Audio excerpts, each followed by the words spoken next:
oneness na zia zaida anzum na aidan ha Bible ve azumi ansiko mo ti se may oneness se krit for buanak dir ka de fa pin and rat daw ni doctrine se oneness se apoy ngai ni zum ni se oneness ne zum ni cho pa kha fa chang ni fa kha khara wa chang ni jisu a hin pa la khara se so ya de kan ke ni di anti oneness apong ni khan cham te ka pa kha asi ko cho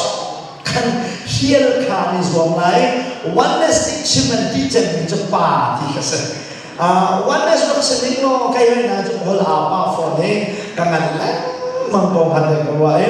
oneness sum cho pa si ko chung khan an hiel to ne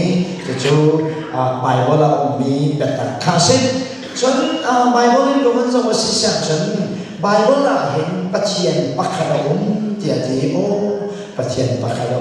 tia kan zum chu pathian pakhat chu pa si en ke ti o pa si ti tia kan zum pa chana ti khan fa chwa khan o fa si ti en ti o fa si sia chun pa la fa khan khat mo ni ti ka an khat hoi lo sia chun pa la fa ni kha lo chun pan ti dan si kun lai pan ti an si pon lo công bà chúng ta sử dụng khoa học thì thô thản đi cả khảo tận lắc ra lên là chuẩn chả đấy bà khắc phá ai chân sự đầu đến phá khắc khảo ai chân sự đầu đến bà đó liều mà phá đó chẳng ấy khảo chẳng phá chân liều nó cần bà đó phó này khảo chẳng chân khảo chân trong phá chém chém ấy bao chém chém Asia chân bắt chiên bắt khắc cần gì đấy bắt thùng bay là gì giờ rồi bắt thùng dùng sự quan luôn sia chun pa kha fa sa lai fa kha pa sa lai a se pon lo a sia chun pathian pakha chi ne ti phone pathuman na chua phone zai te si ke jong ka fiam ve lo Bible ni pathian pakha lo ni ti pakha te an zum chu pakha pathian na sin ni chu pa fa thiang khala wa si e o sa da sia chun ani khat mo de khat phone na ani khat mo chu pathuman ve si chu pathuman se phone no zai tin na pathum na ti phone pathuman se na ti mi chu zai tin na se ke jong ka fiam ve theologian phone na ti mi chu thum kom pathian pathum si chu ni pakhat asi ti mi chon fiam na he na shin fia lai ti se chen na mo hen abong lai na lu na khala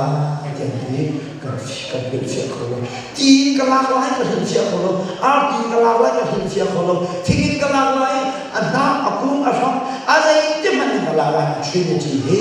na lu ki ka kan fia kho sala pathian be lo ho man zong en thiam lo kai ma lo ni ka thiam lo sa lo ho man zong en fia kholo sai cha ya chen minung ni pathian sina he bi la kin kan hal kholo mai mon ne ti mi du kha kan sum pathian pakhat o